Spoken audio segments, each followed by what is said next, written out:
Yes, we have a quorum. I will just call that the welcome and self-introduction. Go back. David, was the agenda posted in a timely manner in accordance with the Brown Act for the Yes, people of California? Fantastic. Do we have public comment? We do not. We all look to you. I mean, hard for me. I know. Do you know that the Army in a drill by Fort Wainwright in Alaska actually landed a helicopter on a train? On a moving train. There's your train update for the day.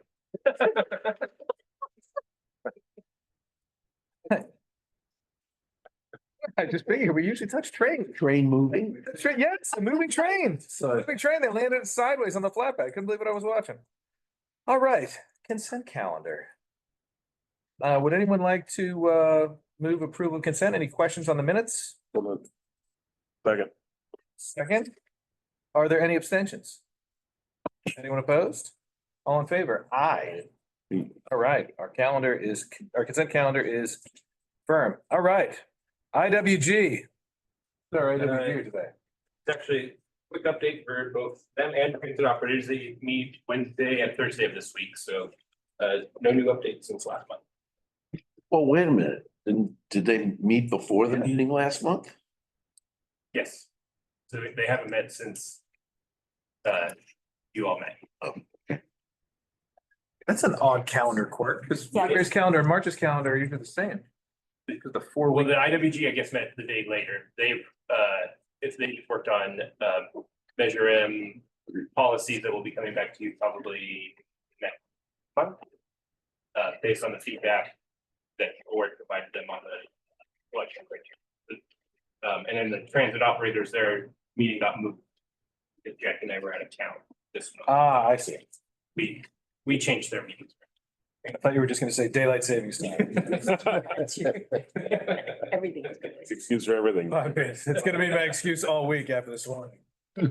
Honestly, it was like the first 10 minutes of Private Ryan at my house this morning. The crying, the hysterics, I yelled for a medic at one point. Metro Service Council, Don. I'm here. We did meet between last time and this time, and we're gonna meet again this Friday, but at our last meeting, we had a revised look at what we would get every quarter, the quarterly updates for our station. And they're now doing it as a station experience. So they're trying to give greater overviews, but we still get all the details in the backup.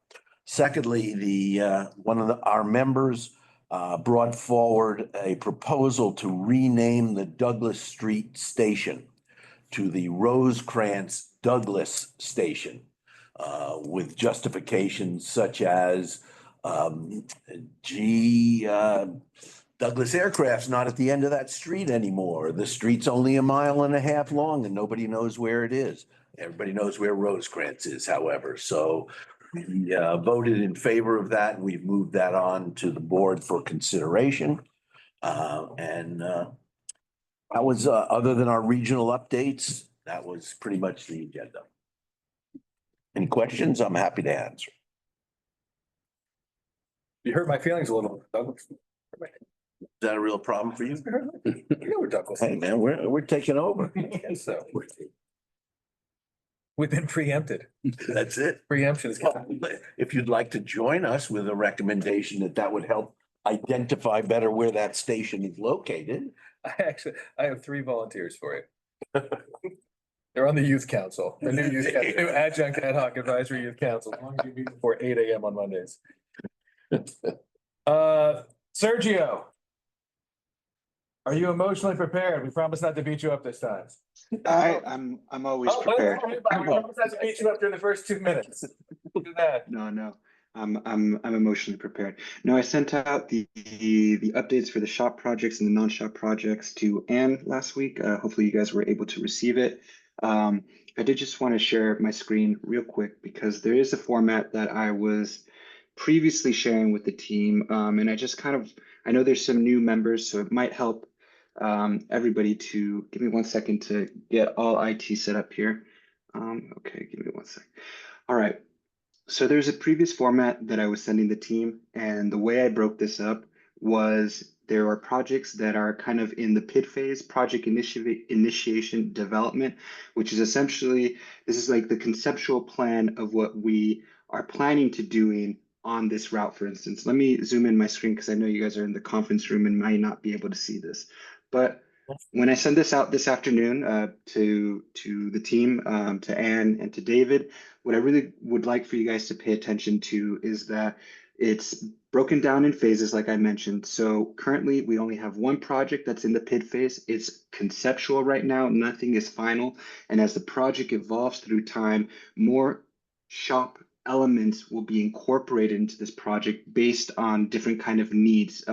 It's a living and breathing document. So up until we get PAD, if your districts, like for Hermosa, Carson, the city of LA, Hawthorne here, I would, if the team is would like to know more about the project, I also attach another briefing package, which kind of breaks down how many miles, the amount of, the dollar amount of the project and the scope of the project. So you can kind of, it would give you kind of a good gauge of the work that's being implemented. But here on this brief description, I have the long description of the type of project, the route, the auxiliary, I'm sorry, the work description, the implementing agency, and the city. Where I think would be really good for the team to put your attention or really highlight is the RTL date. The RTL date, sometimes, when I send these quarterly updates, they change from month to month. I'm not the PM, so I'm just kind of what we have in our internal database. That's what I'm pulling. The reasons for the changes, I could inquire on behalf of the PM, but they have in the shop process, we have the fiscal years could change, and sometimes those fiscal years are changed through an internal document that we sent to CTC, the California Transportation Commission, for approval, and we get that kind of we're able to adjust the project. So really, any comments for your projects that you guys are seeing on your list right now, what I would ask you all, if you have questions, is look at projects that are in PAD and PSNE.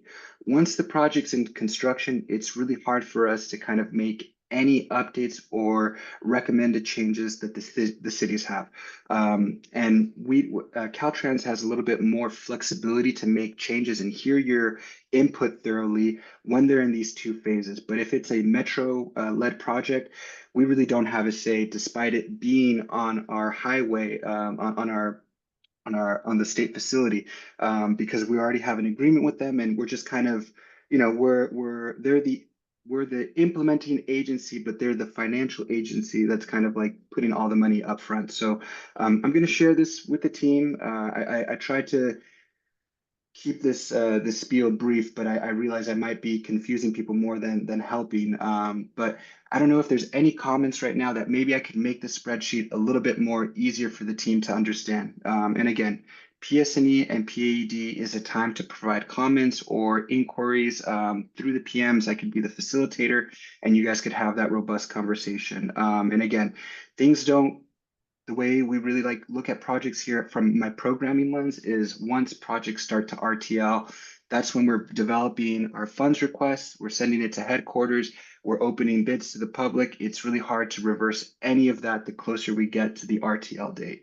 And CCA date, just for the team's edification, is essentially when the project will be completed. So no other updates then aside from the spreadsheet that I'll be sending with David to David and Ann. But maybe are there any questions that you guys might have in the meantime that I could jot and improve on? Jackie, question. And John has his hand up too. I think it needs a glossary. I think we need to have, for anybody that picks the sheet up, I'd like it to say what PAD and PSNE are and what RTL is and what CCA is. What do they mean? And that should Okay. just be attached to the back of it so that you can pick it up and understand exactly where the project is. Yeah, I think that because it's such a particular frame of acronyms, that it's probably not, it's not germane to all of us. I know it's a little bit of make work, but you'd only have to do it once. Just include it at the front or back so people can reference. Sure. And even if CCA is commonly known as program completion, just italicize it. We won't hold you to it, understanding it's a term of art. Don. I'm going along the same route. He defined CTC and then used a whole other alphabet full of Yeah, We don't know what you. fair enough. Fair enough. So if you want to define them now, PAD, RTL. Sure. CCA, So EPA. I'll go through this. PID is project initiation document. This is again, just kind of, we have an idea, we see that there's a need along this route that we want to make improvements on. PAD is project approval and environmental document. PSNE is project specification and estimates. Moving down the list here to, I mean, this one's a little bit more, I don't know why this machine is working against me. Yeah. The first two are the parts where our input is welcome and possibly useful. Yeah, definitely. And RTL, ready to list, CCA, contract completion and acceptance. But I will include that moving forward. On that, and for those first two, the parts where we may have impact, if you know, color coded or just hint to us, this is the part where you can discuss, and then this is the part where the ships have sailed, and you can Correct. just Okay. enjoy the Perfect. express things. I'll separate those out for the team. And then I do know that for the IWG this week, one of the project managers will be giving a update on the PCH CAPM projects. So hopefully he's provided the team with at least maybe his PowerPoint. If not, I'll follow up today so he's prepared for Wednesday's meeting. We know on the IWG, have you guys have that document yet, the PowerPoint?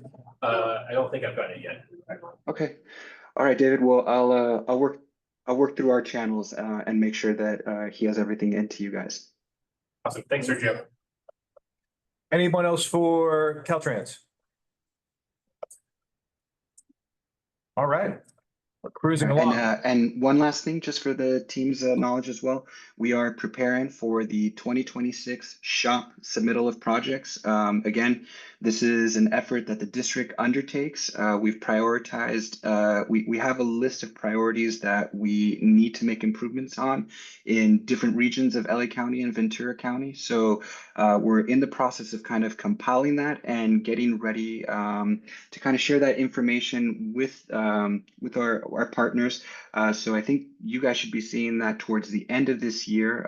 And again, that would be an opportunity for the COG to really kind of see which projects are in your area. And if you'd like to know more information, and perhaps there might be an opportunity where your cities are seeing, you know what, along PCH from this stretch of the highway, we were actually planning to do ABC. Perhaps we can, you know, add some of that scope of work that perhaps the city was looking at to an existing or a future nominated shop project. So when we get to that point of the year, I'll bring it up again and I'll share the candidate of projects that we're looking at. So that's another item for another day, but that's it for me today. Thank you, Sergio. All right, next, I know we have spent quite a bit of time over at least my previous 4 years on this committee, talking with the effects of the 710. And once the decision was made to not expand it, the pressure on the port and traffic as it spills over has led to sort of some blue sky thinking of things could do some congestion alleviation. I met with Matt Muller and some of the team at Glide talking about innovations around both rail and highway. And I thought it might be useful to introduce him to David. So with that, Matt has agreed to come in and show us some of the things that we think might make some of the shuttle traffic out of the port a little bit more efficient and perhaps ease some of the spillover effects on the 710 corridor. Even though the 710, to be clear, the 710 is not our bailiwick. That's our neighbors, but the effects of it are 100% our opportunity. Absolutely. Thanks, Chris. We don't say problem. Once again, my name is Matt Mueller, co-founder at Glide, and we're here for the future of road to rail transition. Next slide. So our team is three people strong. Kevin Demoa, our CEO, and I both work together at SpaceX. I'm actually a Southern California native. I started my career at Honeywell Aerospace in Arizona, and then came out to the Torrance facility off 190th. So I worked a couple of years there, leading technician teams, overseeing development tests for Airbus A350 program. You guys recall that? And then jumped over to SpaceX in early 2013. Kevin ran logistics at SpaceX. And my experience was across manufacturing, reliability, and operations. I spent 9 years there and jumped over to Hadrian, another El Segundo startup, as head of quality. And then since then, I've bounced around a little bit outside of aerospace and defense into clean energy tech, and then got in touch with Kevin last summer, found out what he was working on, and was pretty fascinated with a fresh look at how to navigate logistics bottlenecks. And then our third team member is Chaitali Narla. She's a 15-year veteran at Google. She's our CTO, and she's building our software stack. Next slide. So the problem we're handling is the infrastructure crisis, and it's coming at a very interesting time with the reindustrialization of the US and with just like an entire reshaping of global supply chains, whether it's tariffs or, more Keynesian methods and Biden administration putting money through government into building in here in America. There's a lot of interesting stuff happening with supply chains across globe. And right now, obviously during COVID, exposed a lot of inefficiencies that we have across the US. And so we're hoping to alleviate some of that. Next slide. So the solution we have, and they call it a beachhead in venture. Our market entry point is aimed to alleviate transload operations. So this is trying to get any sort of freight onto railways. Right now, it takes several lift operations. You bring it off of a boat, you bring it into a shipyard. You've got forklifts, lifts, flatbed trucks bringing it over to locations where you have an open spot on a train line. What we hope to do is streamline that entire operation with a road to rail vehicle. Right now, today, I'm sure some of you worked in transportation and know this, so this is more for those who don't, but high rail vehicles exist, but they're not used as a primary method of transporting freight. And so we want to essentially democratize railways with an autonomous road to rail vehicle. We also have driver versions, and I'll get into our product portfolio in a second. Next slide. But first, we'll give you a nice snap.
So essentially what you saw there is our flagship vehicle that we have under design and under patent right now.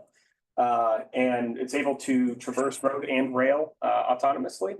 It has collision avoidance and also track inspection capability. All of this has been spec'd out, designed, and we're building our first prototype for the beta model this year. And the track inspection is an interesting piece too, because currently track inspection for rail is done visually. You have inspectors go out using high rail vehicles to sections of the track to look at it. Cameras and ultrasonic can easily alleviate some of that and provide data transfer and context. Obviously, there's a regulatory piece that we need to consider there, but that's the entire technology package that we're looking to provide there is seamless transition between road and rail networks. Next slide. So our gliders are equipped with a 300 kilowatt hour battery. It's also got biaxial curves, so heavy electrification, but also powered by a diesel range extender.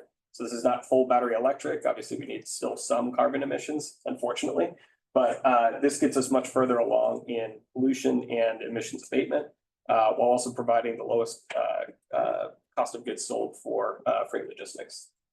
Next slide.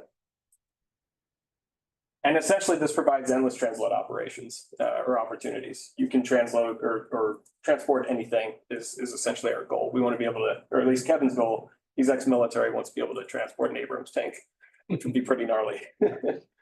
Next slide. That's heavy. Yeah. Not battery electric. So traction that we've received today, we've got about $70 million in LOIs from ports and railroads across the US. The first one is actually a paid PO. We've got 2 trucks driver trucks in construction right now that we're deploying up at Taylor Transport up in Oregon. And we've got partnerships in Kansas Proving Grounds, Detroit, and a few areas in the Atlantic. And I'm starting to branch out and provide partnerships in California, which is why I'm here presenting to you today. We were awarded a patent for the autonomous road rail glider and also graduated from Antler's fall residency. So that's an accelerator. Next slide.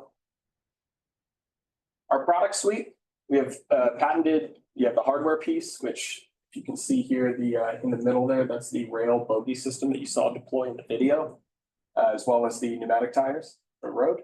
We partner with Forterra for self-driving technology. They're an automation startup. We also have proprietary software. So we're going to have a freight brokerage platform that's also going to have, payments, GPS, sensor fusion, which will provide the track inspection results that we'll be able to deploy to rail operators. And then there's a third piece, which is our upscaling LMS. So one key piece of automation that we see a lot of friction with in the industry, as you all are fully aware of, is the fear of autonomy displacing jobs.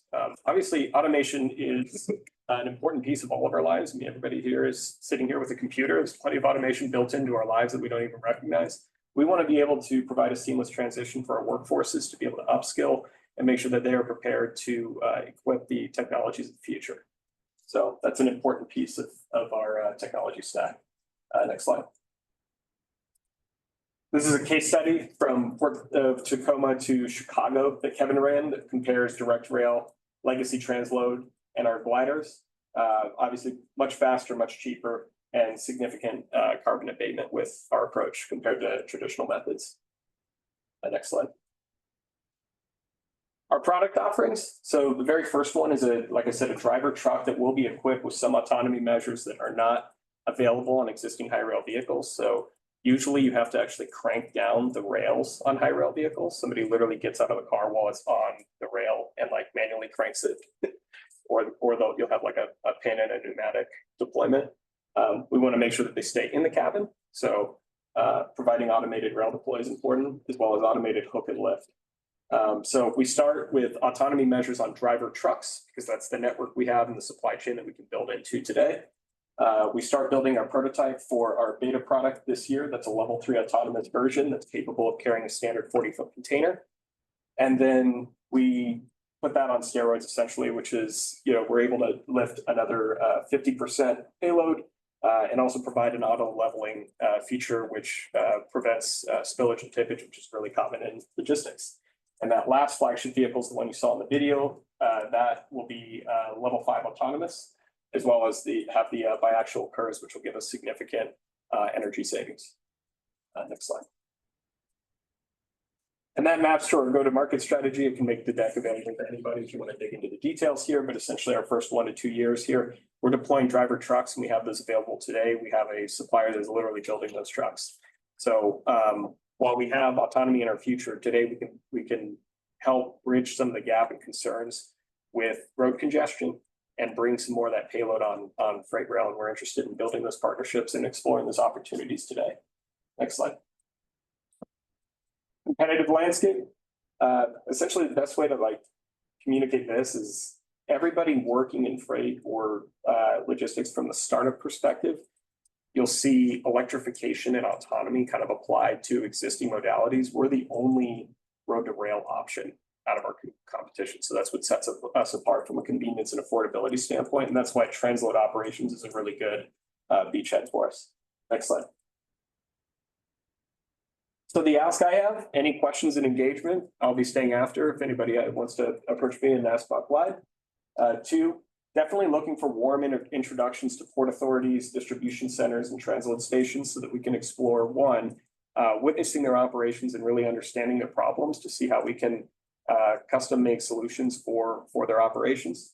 And 2, opportunities to provide freight delivery services to improve transit and environmental conditions in our communities, as well as economic outcomes for these organizations. And 3, letters of intent, letters of support from you yourselves directly or your organizations would be super helpful in generating interest and providing a starting point to build a formidable relationship. Next slide. So Kevin likes to end it with this quote: "You will not find it difficult to prove that battles, campaigns, and even wars have been won or lost primarily because of logistics." It was Eisenhower. Next. And that's it. We're Glide. Next time you think about shipping something, don't ship it, just glide it. Thank you. Bravo. Yeah, you talked about level 5 autonomous. I'd like to understand what that means. And my second question is, when you have this fully autonomous vehicle, it's really a short trip from where it got off in the port to a rail. But once you get off the rail, how are you going to be able to navigate the highways? Can you put a cab on there and have somebody manually drive this to its destination off the rail track? I'm assuming that you want that destination to destination carrying, correct? That's correct. Yeah. So I think we see transload operations as short duration travel is going to be our entry point. And like I said, today it's driver trucks. So we know today that that's what we're able to deploy from a regulatory standpoint. Level 5 is coming. We have it in passenger vehicles with Waymo, but with freight, it's going to take a bit longer. There are safety implications, and we understand that. There are a lot across, if you look at the market across the US, there's about $30 to $40 billion of short line rail and private roads. These are mining, agriculture applications, and smaller ports where we don't have those regulatory hurdles today. And so that's essentially what we're going after. We recognize, though, with tier 1, we could probably deploy driver trucks quicker. So it's, to answer your question, there's not like a direct, I think solution fit that works regulatory wise today, but it's going to be a transition to autonomy. And so that's why we have to kind of meet and really understand what the operation looks like, what roads we're actually driving on, to know what our tailor-made solution is. Thank you. Is the intent on the trucking piece primarily just a mechanism to get between rail? But you want this thing on rail and it can go on, the driver truck is there principally to get from rail to rail, or get from port to rail, or from mine site, from load to rail? Ideally, yes, because with short line rail, the utilization of the track's like 30% nationwide. So like we have this totally underutilized track that's much cheaper and much less energy and much less pollution intensive.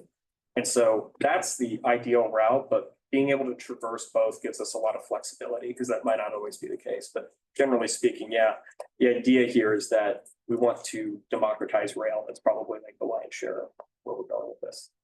And do you have partnerships with rail lines to test on? Like I was saying, it's like we have a UP line in El Segundo that hasn't been used next to the BMSF line. Mhm. But the UP line is lightly used. UP is sort of historically a difficult beast to work with. But it's a dormant track. Are those the conversations that you're having now? Or? Those are the partnerships we're building right now. We do, like I said, we're deploying 2 trucks in September at Taylor Transport. They have their own private rail. And so that we don't have to negotiate with those. And that's where it becomes kind of a mixed web when you look at the entire market across the US. We are partnering with Shortline Rail, and Sierra Northern is one of those companies as well. So, and we're looking to build more partnerships. So again, part of me pitching today is having you guys, if you're interested in this, getting me in touch with folks in your network, especially rail operators, so that we can do that. What about the Alameda? Talk to them. I have not actually. Love to. What was the question? The Alameda corridor, which has utilization. So the idea would be that you would load from the ship to the truck, and then the truck would get on the rail, and then the truck would get off the rail and so it could do local and intercontinental. Yeah, we could do roll up, or it could be in the shipyard. It really just depends on how what is actually needed. So. And that's ready today? Yes, for driver trucks, it's ready today. For autonomy, we're going to build our prototype, but we are looking for partnerships to, again, as Chris mentioned, test and deploy pilot projects. So that's in the near future. LA County Sanitation has a rail line from the never christened Imperial landfill all the way to City of Industry or to the fill out there. And they've never used it. right? They built this landfill because they thought they were gonna have to, they thought they'd be full at the landfill and ship it down there on covered rail. It's never been used. I mean, that's an enormous rail line. Does it have grade separations? Good question. I don't know. I don't know. No one may know because it's never been used. Well, the thing about the Alameda corridor is that it consolidated onto that one corridor and eliminated grade separation throughout the whole LA County area. Yeah. And there's also a third rail line there, is it not? So they could have full-on trains going back and forth on rail, and then the third rail might be able to test his kind of capability. Like that, I don't know what the capacity is, but I might want to check with you. Thank you. So as a takeaway from us, these are the good idea fairies of contacts. You would like those contacts. Yes, absolutely. I'd love to build those contacts, and I'm looking to get rail operations exposure myself down there. Kevin is a 23-year logistics expert. I'm a manufacturing reliability and operations expert. So would love to go out and really understand down in detail what the challenges are. So Do you know anyone at the Alameda corridor? I don't know if I still do. I was very involved in it, but She knows everybody. yeah. I might be able to, I mean, sounds like I'll be talking to Jackie. then. I can send you a note to the engineer over at sanitation. We would love to know if anyone knows who works at Union Pacific on the El Segundo line. We'd love to know. Holly, help us out. It's been dormant so long. I think they filmed Stand By Me on it. But Stand by. yeah. Nice reference. all right. Great, thank you. Thank you, man. Thank you. Fascinating. We will fix the 710 whether they want it or not. Oh, Measure R and Measure M updates. Speaking of next victim. I'm gonna do item B really quick, because that was a faster update, then we can spend the rest of the time chatting about the 4 o'clock. So last month, the board approved the Measure R Highway annual program update, which was sent to Metro. That will be going to the Metro board, I think in June, yeah. That one's taken care of. Our Measure M requests are being evaluated right now, along with the Measure R transit requests. A little preview, we received about $110, I think, $1 million in funding requests for either existing projects or new projects in Measure M. So there's a lot to go through. We may be able to fund it all, depending on kind of when the projects all need their funding. But it was a very, very large request year, especially compared to the last few years. Well, we didn't have requests. Last year, we didn't do Yeah. one, the year before we did, so. Sorry, that's my question, is just the cadence of allowing new projects to apply. I thought it was like a 10-year. So we do it we do an update every year. Yeah. Depending on how much funding we have available over it's a rolling 5-year window, 5-year program. And so depending kind of how much funding need we have for those outer 4 years, we do an analysis of, is there capacity to take on new projects? Or do we need to reserve that funding for projects that are underway that will need construction funding at some point in that phase? We kind of do a year-by-year touch and feel of how's the program looking. With a big request year like this, we're able to fund everything. I would say that next year we probably would not ask for new projects, but we continue to work off of the projects that are already on the books. And so what's the 5-year window then? If we analyze every It year? would be fiscal year 26, 7, 8, and 9. I just mean, like, what does the 5-year window mean if every year we analyze whether we can take on new projects? So the 5th year of funding is the new allocation we get from Metro each year. And so what I do is I add that money to the program and say, do an analysis of kind of, this is the expected cost to complete our existing projects. We might be left with, let's say, $30 million based on our cost overruns that we've seen in the last couple of years. Do we have the ability to solicit new projects? Got it. And you do that every year. Yeah, we do that every Okay. year, correct. So you get the amount of money every 5 years. We get the 5th year of money every year from Metro. So in Okay. October-ish of this year, Metro will send me that 5th year of programming that we will be getting, the new money. And then we do an analysis, we throw that into the pot and say, what can we do? Okay. So it's It's kind of a year by year analysis, I get it. Thanks, Mhm. appreciate it. okay, so we will be coming back to you all with recommendations for Measure M and Measure R transit in April. And so that brings us back to Wait, measure M, you said, Measure M and then Measure R transit. okay, it sounded like you. said Measure M, transit. comma. Yeah, right. Measure M and comma, Measure R Right. transit. Thank you. Okay, so we're back to the 405 auxiliary lanes. I think towards the end of last year, we had brought to you some updates on the two projects that are underway. The first one is the Artesia to 105 project. And then there's the separate Carson project from Wilmington Avenue to 110. That one is currently in the engagement phase with the communities. Robert, do you want to give an update on where that one is? Is there any? Oh, sure. Yeah, that's it. The old acronym PAD, that's in the environmental process right now. And we finished off scoping period, which means is we're going out to the community, getting feedback on the initial set of alternatives that we'd like to evaluate on the project itself. That was completed last year. So now that we've gotten some good feedback, we're working on the technical studies for the project and being able to have a better understanding of how to respond to all the questions that we received during the scoping period, and then proceeding forward with those technical studies. So the plan will be to identify a draft environmental document that we can distribute, which will have the recommended alternatives to move forward with. They look really promising. That we got a lot of good feedback with the alternatives that includes not only auxiliary lanes, but also the various complete streets elements of the corridor itself. So that looks really promising and moving forward with that. On the other one, That's kind of the main one we want to talk about, I think, today. It's the Artesia to 105 project. So is the feedback from the community pretty positive?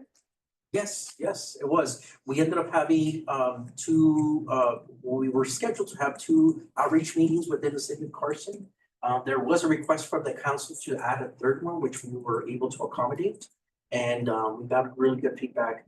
I don't have the numbers on top of my head right now, but we did get some participation, not only in person, but a lot of emails and even some letters that were sent. If you want to know what it is, what we're talking about what happened at Crenshaw. That was at adding a lane there. So, I mean, the auxiliary part, it's better ingress and egress. It's not expanding the freeway.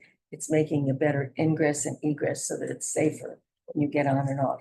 Apparently, tell me if I'm speaking out of turn, but if you built that freeway today, it wouldn't be built the way the freeway is there. It would be built like Crenshaw with much more opportunities to safely enter and exit. So that's what we're talking about. You're essentially modernizing the freeway. Right. It's under designed for today's standards. essentially. So you wanted to talk about the first one. So we wanted to really talk about the first one today. So that one is currently in the right-of-way phase. The Metro's leading that project, the design of that project right now. Between where and where could you? The 105 and Artesia. So that stretch of the 405. Okay. And it would identify a series of auxiliary lanes similar to the one on Crenshaw. And the South Bay Highway Program, the Measure R program, has about 17 million, I think, already allocated to that project for environmental and design phase. And then we have about 22 million in there that could be used for right-of-way and or construction phase.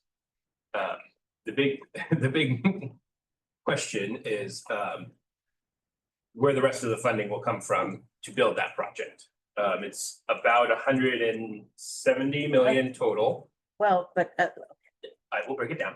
Of which, and this is Jackie's pain point, 40 million is for Caltrans to essentially manage and build the project. So all in, between rights of way, construction, materials and management, about 170 million. And I don't agree with that either. Let me just say, sorry. Oh, go for it. What we had put in, as David said, about $30 million to support this project. We asked Metro to go and see if they could find a grant, which I think they tried, but it didn't pan out. So what's happening now is that in order to get this project done, they're coming to our COG and they're asking us for the entire amount of money. As we explored it, and Robert has been fantastic about this, but the situation is crazy, in my opinion, because the way it works is we would be responsible for 130 million to build the project, which isn't completely designed yet, right? And Caltrans charges $40 million to oversee the project on their own network. They don't pay for the oversight of the project. They charge for it. So that's $40 million out of the 100, so it makes it 170. But then we are responsible for all cost overruns. And I thought this was the craziest thing I ever heard and was not going to recommend it at all. And then I checked with the San Gabriel Valley, who is doing this on a project, because I couldn't believe anybody actually did this kind of thing. They're doing it on one of their projects. Caltrans is 3 years behind, and there are all kinds of cost overruns. And San Gabriel Valley COG is on the hook to do that. So I think this auxiliary project is extremely important, but there is no way that I personally can recommend to us that we do it, because we would be responsible for, in my opinion, at least $200 million. Because there's going to be cost overruns, there's going to be, it isn't completely designed. So Especially if they delay the project. so I am, I'm very upset about this. If we can find any kind of money somewhere else to throw at this, I would love to do that. But I can't in good conscience say that we should use our city money. You already know we have 100 million in city projects now to actually do something on a state highway system that will benefit the entire region, if not the state. How did this not get through the grant machine? Like why were these? Sure, Yeah. perfect, we went through that exercise. Please don't say the word bicycle. We'll throw things. Bicycle. It's the. Not enough, no. It's a really good question. So we went through that exercise of applying for a grant program called Solution for Congestion Corridors. Yes. We went through that exercise, a lot of work, and David, thank you so much, because we went through a lot of excruciating pain and being able to prepare and get this all slated and get it complete. Through the initial phase, one of the primary questions on there is who is going to be the responsible financial agency? And that's when we had nobody able to identify for that. And this meant not only the financial cost of the project, but as Jackie mentioned, for potential cost increases that may occur during the construction phase. So that's the responsible entity. But because we didn't have that responsible entity identified, we couldn't proceed forward with the application itself. So Metro didn't prioritize. I mean, Metro wouldn't be responsible and Caltrans wouldn't be. So is that, Pass the grenade? I don't want the grenade. so is that a Caltrans figure negotiable, or that's just a? No, there's hard construction costs. And I guess Caltrans puts this incredible amount of money on there. I mean, 40 million out of 130 million project is a big oversight fee. All oversight for 35. Oh, well, Is this something that is it all within one supervisorial district? And is it something that a supervisor's budget could stand up and say they'll take the responsibility for over? Any supervisor is $200 million. I don't know. Did you say the COG would be responsible? For Yes. the overruns? My COG would goodness. be responsible for the overruns. Show one slide with Eisenhower and said that we're building freeways. This is not, I mean, I agree. These are impossibly dangerous corridors. These are just under-engineered for modern traffic and speed. And Wilmington's got trucks coming out of there, and I mean, we really, really need to do these things. And the state, I mean, where is Governor Newsom? Well, the state, it's the state highway system. Can I make Even one let 'em name it. observation about Crenshaw? Now that that whole Crenshaw thing is open and Western is open, getting onto the freeway, when you're coming from the south and you're getting off at Western, it backs up incredibly onto the freeway. You would think that the Crenshaw exit would relieve the Western congestion, and it is not. I'm sitting on that freeway again in the middle of the lane of traffic, waiting to get off. And then have to dive over if you want to get the Crenshaw, because you have to kind of go around it. Mike's got his, Mike. Nope. Mike, the floor is yours. Yes, I have a quick question. When were the R&M applications supposed to be in? They were due at the end of the year. Okay, thank you. That's easy. So, I mean, it is not my decision to make to not proceed with this, but I'm bringing this to you because I think you need to understand that, I mean, unless we want to lobby, go to Sacramento and say, you need to fund a state highway system that is one of the worst in the state. But that we have I don't know what other recourse we have. Is the action item here whether or not we're gonna pull this off the list of projects? I think it has to be because Robert has been saying to us, he's got to do, he's got to, Metro is spending money, doing a lot of planning and all kinds of stuff, and we have to step up to the plate if we're going to do this. Is there any appetite for the COG to spend conservatively $170 million, a likely $300 million on these auxiliary lanes? That's for one portion of it. Yeah, just for the one strip, right, the Artesia? I would recommend we don't. And that means, Robert, I don't know what that means to your work on Wilmington, because we're not going to step up for that either. That's a really good point. The point, Jackie, is that if there's no appetite to fund the construction of these types of projects, Wilmington is going to get there eventually, right? We're in the environmental, we'll complete environmental. There's funding set aside, also allocated for the design phase of Wilmington, but there also is no funds identified for the construction of Wilmington. Now, Wilmington is a little different because we are with the current times. We're going through the environmental process and we're integrating all those potential elements that would make it hopefully a lot more successful in future grant opportunities. However, we're also dependent on that variable, that it would be dependent on grant opportunities. If there are no grants provided to the project, the same question would be further of what's being asked of for Artesia. So what the big issue right now, there's a lot of utilities that need to be relocated in order to make the Artesia project happen. You've got Edison, Gas Company, Crimson, Chevron. They're all also moving forward. We're meeting with them on a monthly basis. We're getting things and plans out in place.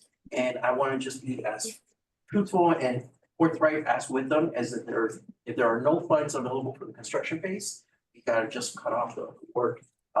It is draining the money that was set aside for this project, which eventually are the funds for the subregion itself. I would suggest that we ask Mayor Butts if he thinks there's any way we can get money from the places that he knows. I mean, this is the 405 curve that's going to affect access to the stadium, the airport. The other part is the port. It's all there are a lot of regional benefits to these projects. Mr. Mayor, can we put you on the spot as the leader of the Northern Axis? I'm not on the spot at all. You know, I have a couch in my living room and a lot of people let money fall between the cushions. I will check when I get home to see how much is there. We're gonna go off camera and ask Lisa where it is. I mean, are you talking about funding agencies that fund metro projects from federal to state to us? When you say pots of money, what are you talking about? I'm talking about the state highway system, and can the state fund it? Can Metro fund it? Can somebody fund it besides our region? which, So you guys forgive me because I'm a little bit late, but what is the utility of this lane that you're talking about? And why would it be a benefit for the state? because it modernizes the freeway to create safer access for people getting on and off so that the freeway. Oh, so this is the widening of the off-ramp, is that right? It's the extending of the off-ramp for off-ramp for safer and more efficient ingress and egress. Is this around Torrance? This is upstream from between Torrance and Rosecrans. Well, the 105. Connecting to the 105, the 405 as it moves to the 105 transition. Okay, so now if I talk to Caltrans though, why would they feel, do they have situational awareness of the necessity for these lanes to be wider to promote, I guess you're asking to promote greater volume of egress or ingress? Is that what the deal is? It's not greater volume, it's safer. It allows it allows people not to have to get on the freeway immediately, but in the current standard, it would be modernizing it to the current standard. And Caltrans is aware of this, right?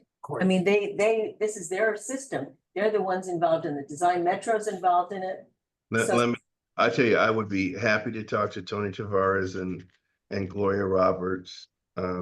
She's on the board with me, and Tony Tavares is like the #2 at Caltrans. If you guys would send myself or if Felicia's there, I don't know if Felicia's there, but you can just send me the information. Oh, there you are. Hi. Just send me the information. I'd be glad to lobby for it. Okay. David, can you take that as an action item? Yes. So with that in mind, oh, sorry, go ahead, Brett. We all understand, having driven it, how dangerous it is. Yes. Is there data that supports that assertion? Do you have that, Robert? Oh, yeah, yeah. We have, this stretch of the 4-5 has rates that are above the statewide average. Oh, well, that's. I mean, I think that if there was a mayor, just to help in the lobbying, if there is a wholly focused traffic safety Yes. approach, Yes, yes. documented a traffic safety study that you can kind of rise it to the level so that we get out of the whole concept of increasing throughput. That's Right. your biggest problem. I think that's the organizing message. But actually, it's simpler than that. The statewide integrated traffic reporting system, SWITRS, is what the Highway Patrol uses to catalog accidents. And so someone needs to go research to SWITRS, compare accidents on those particular off-ramps compared to other off-ramps that you think meet the standards. Because if there's no objective traffic accident data, it's not gonna be a winner. Can you help us with that, Robert? That's it. Okay, SWITRS. So as an action item for this board, is there a time frame to come back and decide whether I think, do we all agree to prioritize Wilmington over, if only one of the two lives, Well, would Wilmington live? Is that I don't, it's further along. but it's not further along. It's not further along. No, the other one's. It's on further life along. support. Artesia is further along in the design phase. And Wilmington's in the environmental. which Yeah, is- Artesia's got right. Artesia's the one that's ready. So can the action item be that Robert helps David provide SWITR's information and we get that to Mayor Butts? Do we have consensus for that? I think so. Is there a drop dead time on though, and when this thing is red light, green light, so we're not holding it on our list of appropriated funds? Well, then the question is, I mean, at the end of the day, I think the consensus is there's no appetite for us to consider funding this. So the action item is to provide the information for the mayor to lobby on us, but after that, Well, right? okay, I would suggest that we already put in like $30 million that we would see this. I'm not suggesting we remove it at this point until we know that we could still put that 30 million in, but we could remove it if this thing doesn't pan out. Okay, but So we have matching funds. know this, you guys,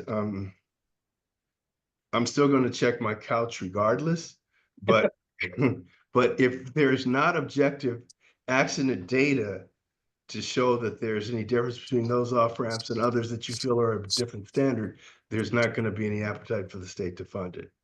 We have a question from Sergio. Sergio. Well, I just wanted to recap in the conversations, Robert, that you were having with Caltrans members. Could you let me know what team members there were? That way, at least when Mayor Butts discusses this with Gloria, I could kind of paint the picture of who's been in communication with who, and it doesn't come back to our office. There's like, where is this 40 million going to come from? So I just want to make sure I have that information to share with my management.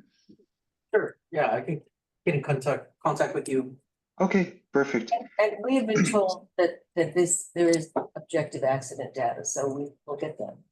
Yeah, and also there's, I think Mayor Butts, and I'm sure in your conversation with Gloria, she will probably direct our safety team to kind of evaluate this stretch of corridor, which I'm sure Robert and the Metro team have already kind of have a slew of information or data.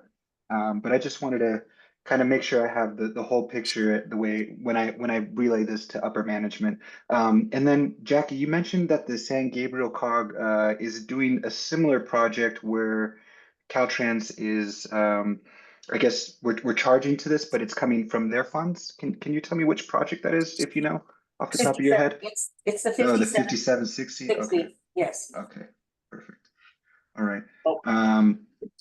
And one more time, not to beat this to death, but that 40 million, how would it come from Caltrans, or how would Caltrans charge to it? I wasn't following too closely on that. That was a construction management fee or oversight of the construction. Sergio, Yeah. Caltrans, I've been working with the team at Caltrans, and that's the number that's been identified for the construction management labor cost. I see. Understood. Thank you for that. Right, we have our marching orders. Can I suggest that on the look ahead, we add this as an agenda item for June, 90 days out, and decide if we are where in the pregnancy we are? Wow. May I say something real quick? As mentioned, we have utility companies right now that are literally on standby requesting signatures that are mounting up to about $8 million worth of utility relocation costs. And I've been stalling as much as I can in order to keep them on board, because as soon as they say there's either a pause or I need more time, they're probably gonna move on to other projects. And we wanna keep them on board. We are 95% complete with the design. The only remaining elements that are needed in order to get the signatures are the utility relocations. So that's gonna be an item that's taking anywhere between a year to a year and a half to do those relocations before we can even start the construction of the project itself. So that's why it's something I had asked if we can get a definitive answer on where we're going no later than as soon as possible, and being able to get an answer on what to do with the project. When's practical to have this on our end? When's practical to have our work done at looking at this? Fuck. Maybe by the end of the week, we can maybe get something together for the mayor. Yeah. Mm-hmm. Maybe by next month, we can maybe have an update. I'm Mayor James Butts at Gmail. Oh. Okay, we'll try to get something, but it won't be before next month. I'm not in a rush. Is 60 days too long to tread water and tell them you're out of the office and or you're gonna blame IT? I mean, what will happen is Daylight savings. all these all these utility companies that we're working with right now, we meet with them on a monthly basis. We just had our last meeting about a week ago. And I don't see them holding on much longer. And I'd rather also just be straight up with them and ask them, give them the reality of where we are with the financial. Well, yeah, this is a public meeting. Yeah. I mean, none of this. Yeah, that's why after this. This isn't a skiff, It's really gonna be out there. and Already. see what their appetite's gonna be as well, so, but yeah, it's a decision for the board and being able to see what the next steps should be on the project. And whether we put a pause on it or we cancel it, I just don't wanna know to give the direction to the teams that are working on the project and see what the appropriate next steps should be. 60 days. So we're on to May, and if we can do it sooner, don't let our agenda hold you up. Yeah, I think you should say we're doing our very best to try and get the things together. And ready to. This is the time that Metro said we're taking too long. Yeah. District 2. Just so that I'm understanding, so for the Artesia 2105, it's the COG contributed, you said $30 million, We have Jackie? $30 million out. Contributing to the project. Okay, and then the gap is the construction cost, which is 130 million? Well, it's about, 130 million on construction, plus $40 million management, but I think philosophically, I think as a cog, we don't understand why the interstate highway system is our responsibility. Right. Many We're in years charge of ago, on ramps and turn lanes. many years ago, particularly when the Measure R program first started, our board embarked on I think they called it strategic positioning effort for major freeway projects, where we would fund the early environmental design phase to get them ready for these grants out there for construction. That our board has always felt that because these are regional infrastructure, that the subregion should not be fully funding the improvements of all of those. And so to help out, we would get these things started and ready to go for the situation, but the grants and the world has changed, I think, since at least this project started. The Wilmington project is kind of living in the VMT kind of world of today. And so our board has never really been had in mind fully funding projects. And so that's where the 30 million came from. That's been on our books for a while. So basically, because they can't find any grants, they're coming back to us. Yeah, right. Right. Can we put poles on either end of the on-ramp? Has their own pot of funds besides just looking for outside grants for safety improvement. That's the heart of the matter. Okay. So if I may further belabor this. Please do. This dead horse always takes kicking. Thank you. All right, so I understand where we are on which project is this one? Artesia. Artesia to 105. Now you mentioned two other projects. One Wilmington Avenue. another. There's another one, that's Wilmington to 110, and that's another project, another part of the South Bay curve. Right. And how much have we spent on that? Have we? We haven't. Where are we on that, I guess is the question. Yeah. And are we using the same safety objective standards to rationalize, justify that project? And where are we with that? I'm new to the committee, so. Definitely. So just to give a little bit of context as well, with regards to the 405 Artesia project, that environmental document was done many years ago. Or BMT was like the big subject. So though that environmental document is almost, for lack of a better word, it's grandfathered in. And it's completing its design, so it's allowed to continue moving forward in that fashion, being able to implement a series of 7 different auxiliary lanes along that stretch between the 105 and Artesia. So that's with the updates that we've been having, and then plus the understanding that by the time we go out to bid, it's gonna be about 1.5 years, almost 2 years out. We being who? The project, and I'm sorry, I say we because I help manage the project. No, I appreciate it. I'm just trying to get clarity on, We as a metro? we as in Metro, we as in who? We as the cohort of folks that are leading the project, which would be Metro managing the contractors and moving this project along. Right. Caltrans being the oversight agency, who's the owner and operator of the facility, and the South Bay Cities COG, who is technically the funder of the project itself. That's part of where I'm going with this. SAP, that's where I'm referring. Okay, so now the COG being the funder of the project that you just stated, what does that mean? Are we in the same situation as we are with the Artesia project? We fund the first portion No, and we're disagreeing over who takes over as funder. Right, so we're gonna have, Appetite to be. so we have the same point then with that project that That's we have with the Artesia project. That's correct. That's what Jackie haven't even mentioned. It puts us in a predicament that we're gonna end up in a similar situation with Wilmington. Now, what I'm trying to do my darndest with the Wilmington project, which is further back as opposed to Artesia, I'm trying to be as strategic as possible and put it in its best light as possible so that it can become successful with the Right. terms and culture that we are right now, with making sure that it's not only just safe. Safe is just not enough nowadays. It needs to be multimodal and really encompassing all those various elements and really looking at a holistic corridor, looking at transit lines and active transportation, incorporate all those elements into a project that can make it successful for future grant opportunities. Now, I don't have a crystal ball. I don't know what the future is gonna be and what the next big theme of things that are gonna be funding grants 10 years from now.